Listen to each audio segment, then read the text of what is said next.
What is the sound of change? Not a roaring crowd in a capital, but the quiet, persistent hum of a constituent's office phone, the rustle of legislative paper in a hall of power, the fierce, loving debate over chai in a living room in Astoria. This is the world of Zohran Mamdani.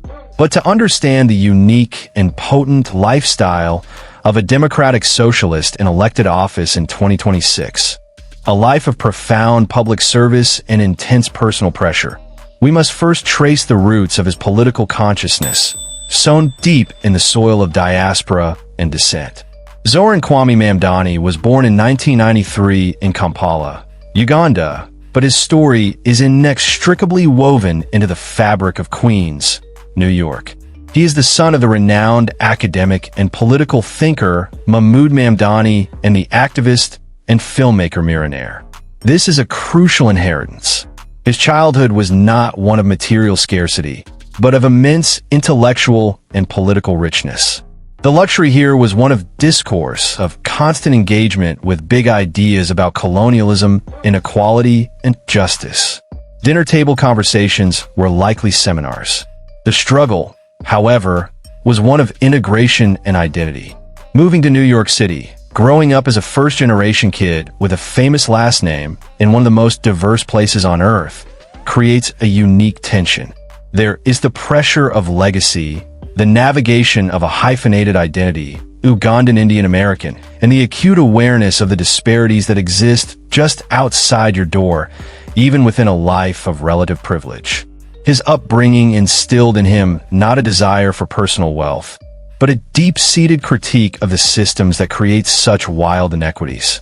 His early life was a pre-political education, showing him that the world could be analyzed, critiqued, and ultimately changed. The luxury he would later pursue, a seat in the New York State Assembly, is not an end in itself, but a tool acquired to act upon those dinner table lessons. His formal path, however, took a detour through the heart of the very system he would come to challenge. He attended the University of Chicago and later worked as a mortgage analyst at Goldman Sachs. This period is often framed as a paradox, but it is better understood as a crucial reconnaissance mission. The struggle here was internal and ideological. It was the daily, grinding experience of working inside the machinery of high finance, of seeing firsthand how capital is allocated and wealth is extracted. For a young man with his background, this was not a seduction by luxury, but an immersion in the engine room of inequality. It provided him with a fluency in the language of power he would later need to dismantle its structures. This experience didn't create a socialist. It radicalized one. It turned abstract critique into concrete understanding. Leaving that world was its own struggle, a conscious rejection of a lucrative, prestigious path in favor of an uncertain one rooted in service. He became a housing organizer with the Community Action for Safe Apartments, CASA, in the Bronx, stepping from the theoretical and financial into the tangible and human. Here, the struggle was with landlords, with bureaucracies, with the immediate, brutal material conditions of his neighbors. He learned the power of collective action, of tenant unions, of looking power in the eye and saying no. This was the apprenticeship for his future role. Then came the political earthquake of 2020. In a stunning primary upset, Zohran Mamdani, running on the Democratic Socialist line, defeated a 26-year incumbent to represent New York's 36th Assembly District, covering Astoria and parts of Long Island City. The victory was a triumph, but it inaugurated a new, more intense form of struggle. He was now a part of a small but vocal socialist bloc in Albany, a body historically hostile to their politics. The struggle was against an entrenched political establishment, against lobbyist power, against the slow, compromise-heavy grind of state politics. Every day was a battle. To pass good cause eviction legislation, to win funding for social housing, to challenge the governor's budget from the left. The luxury of a safe, quiet tenure was never his aim. His life became one of constant motion and high-stakes pressure, accountable not to corporate donors, but to a movement and the tenants who knocked on his door. Now, let us step into the world of Zohran Mamdani in 2026.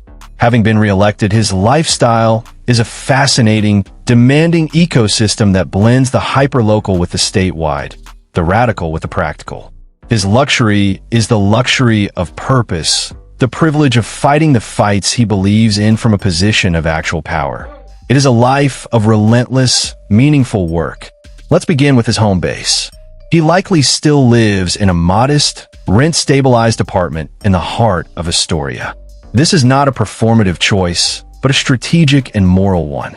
He is a tenant among tenants.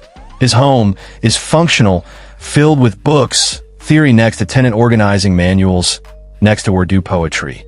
The walls may feature political posters, art from local creators, and maps of his district. The luxury here is not in amenities, but in location and connection. His front door is literally and figuratively close to the people he represents. His most important office is not in Albany, but his district office, a bustling, often chaotic storefront on a commercial street in Astoria. This is the nerve center.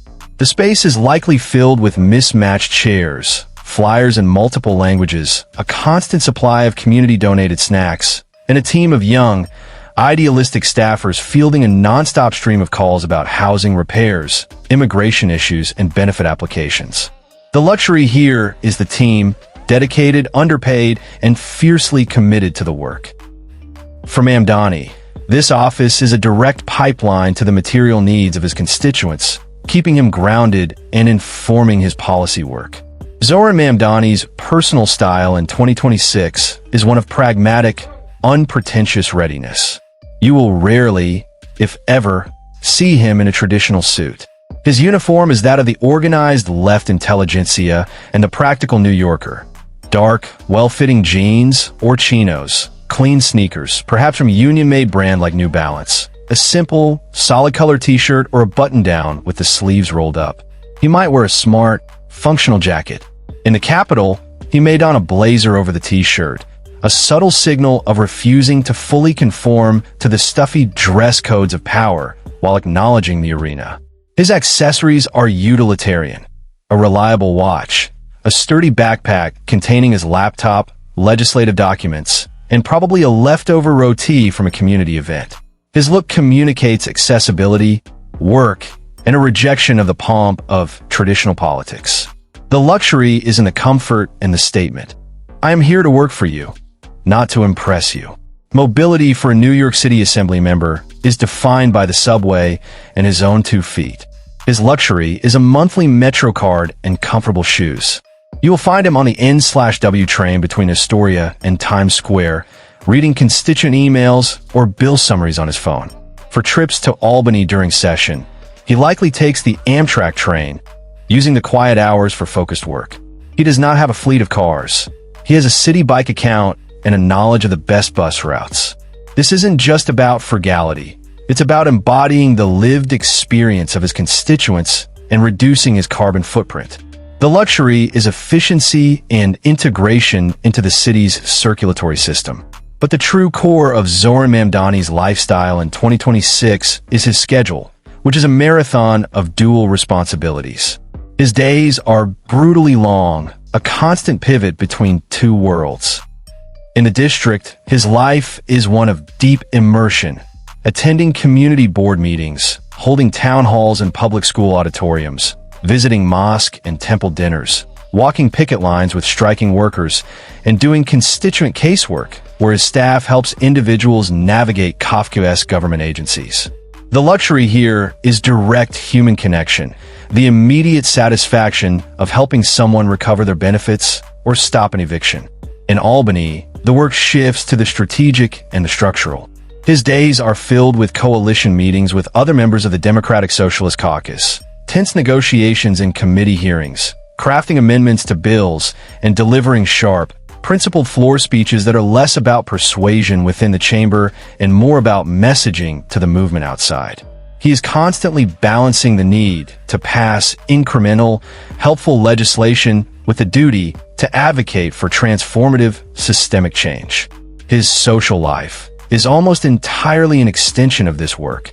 Evenings are for fundraising events, where the donations are small dollar from the community, strategy sessions in cramped apartments with fellow organizers, or attending cultural events that are also political spaces.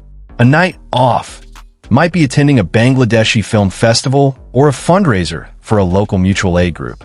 The luxury is a complete alignment of values, work, and social existence. There is no separating the personal from the political. Perhaps the most profound luxury Zohran Mamdani possesses in 2026 is the luxury of clarity and a clear conscience. He is not navigating moral compromise for the sake of career advancement. He wakes up each day knowing exactly whom he serves and for what purpose. The pressure is immense. The hours are unsustainable. The victories are often small and hard-fought, and the opposition is powerful.